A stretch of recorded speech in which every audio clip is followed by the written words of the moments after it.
Welcome to an episode of In the Chute. My happy son, Kalen, is with us from Kentucky outside of Fort Knox, and I'm here at my clean office, as you can tell, at the place in Shepherd for the day. Kalen, what do you got for us that's in the chute to be talked about? Well, we've last episode we talked about what did we talk about? Shaps. We talked about Yeah. shaps. So another article of clothing that we also rarely wear, we want to talk about is Spurs and how we use them, why we use them, and then why we probably don't wear them or use them in a traditional manner like a lot of other people do. Well, that's something that's good topic actually. Um, Spurs are a tool, Yep.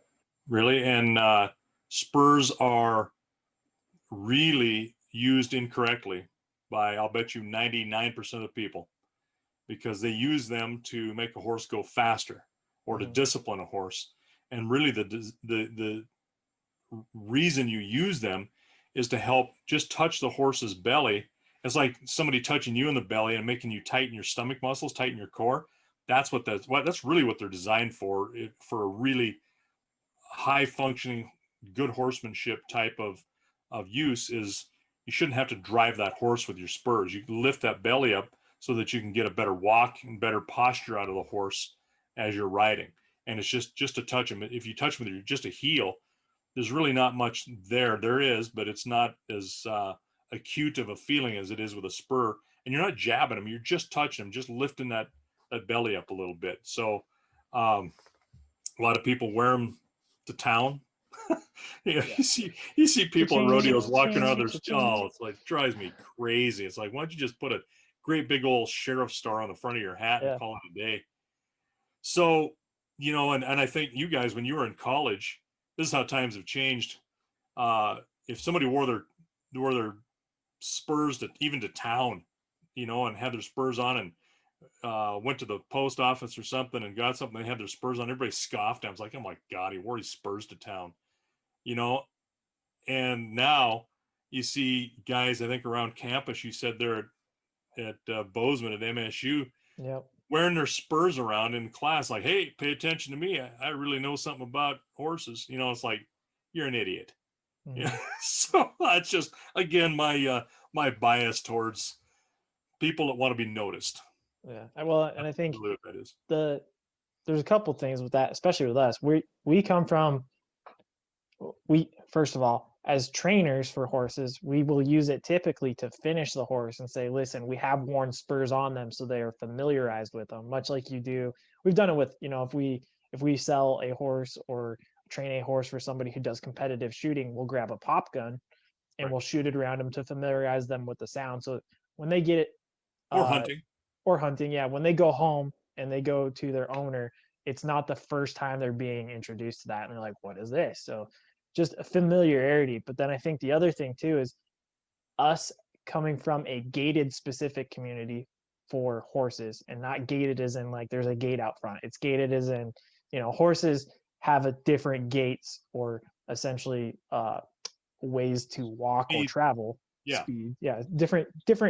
They got gated horses have a little bit bigger transmission than non-gated horses. Is There you go. probably the best way you could say That's it. a really good way to put it. And so having those extra speeds in the middle there between just a walk and a canter or a lope, you're able to use those spurs to what you're talking about of pick up that belly, get that posture a little bit better, make them tighten their stomach, specifically for those who are more laterally gated for paces, so that they can engage their core and get that more even 4 beat gait. It's significantly easier for us to get a diagonal gated horse that trots and whatnot to get to running walk far easier than it is for at least for me personally, is what I should say, than it is for me to get a laterally gated horse. And that's why a lot of the times, if I have to use the spurs, I'll gladly do it on them, because I know I'm only using it to, like you said, touch their belly and remind them, hey, just pick it up a little bit. And when they do that, typically I can get them to line out right away. Right. Well, but with that said, I have been known to discipline a horse. If you got a horse that's being a real puss head and he's fighting you and doing Yeah.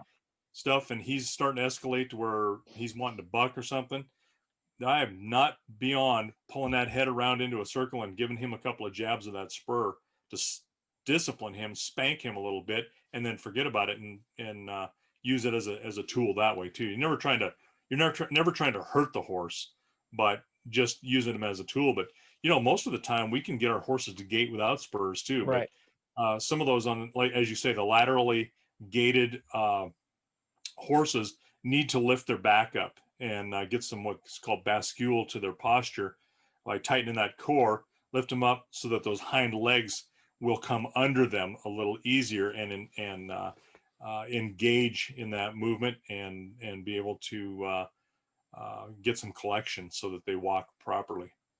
Yeah. Well, Well, and yeah, it's I have the other thing too. I was gonna say is, you know, you can use those spurs to help push the horse forward, specifically for maybe those who are not um, a gaited horse. But again, it's typically for the familiarization and whatnot. Now, I think the big thing in this, this kind of dovetails toward safety and whatnot, not for you as a rider, but for the horses, is you got to make sure that you're keeping in mind how hard and where you're spurring those horses, because I've had a horse and the owner told me right away, I wear spurs on this horse. You may have to use spurs on her to try and get her to be more responsive to you. It's like, okay, so start with the spurs, work my way back to the boots so that she's more responsive overall. But then the other thing too is she told me she's sensitive, and that horse specifically, when trying to cross water, stopped and did not want to cross water. I happened to have spurs on. That was the only thing that was going to get her across as well. And the fact that it took such a fight, it took about an hour and a half before I got her across, that it created a giant bruise on each side and it swelled. So that was not me trying to be abusive at all. That was just how it was. What did I do afterwards? I told the owner, I said, hey, I was wearing spurs. You told me she's sensitive. I realized how sensitive she was when we had a fight going across the water, and it literally created a giant bruise that, like, it lifted her skin about a half an inch. And all I did was, okay, made her go across, come back, got over that, and then I gave her a couple of rest days after that to make sure that we didn't cause any further issues, and then monitored it as well. But the point being, when you're using spurs, you got to make sure you're not being abusive with them, because there's a very fine line where some people I have seen are abusive with spurs and they need right. a spur to the neck, frankly. Yeah. Well, and I think that particular horse had been taken away from another trainer because there was some bad things going on, if I recall, and you took the horse on and straightened out some of the issues, and one of them was just that absolute hard-headedness, did not want to move. And you know what? If she'd have complied to begin with, that would have never happened. Yeah. But the very good point about you can use those spurs and overuse them. I don't think you overused them at that point. She was just trying to take whatever she could take and be able to do what she wanted to do, and which was clearly not the case. By the way, that individual, God, how many years ago did you train for them? Well, this And, wasn't for our insurer, if that's what you think. It was a former neighbor. oh yeah. Okay. Yeah. Also a Well, paint though. yeah. No, okay, different horse, but you did about another one about the same time, and that's been, I don't know how many years ago, 10, 12 years ago, longer. I'm 26, so that's about 14, 15 years Oh ago. my God, Yeah. time flies. So, but I think it was a year ago. They said she hadn't ridden that horse in quite a while and jumped on her, and it was like you just got done training her, yesterday. And she hadn't had anybody on her in 2 years. It's like Well, and I think that, I that's mean, that's something that, talking to our friends at Days at Dunroven, that's a testament to the philosophy and the way we train as a family, not necessarily me as a person, but because that horse that you're talking of was the very first horse that I trained by by myself, yourself. essentially. Yeah, right. So that, again, that's a testament to how we take care of the horses and how we make sure that they learn the lesson, not just, okay, do what we have to do, check the block and turn it back to them. Right. Because if you do that, then it's like learning anything else. I crammed for a test and I don't have to remember it. Yeah, it's got to be repeatable later.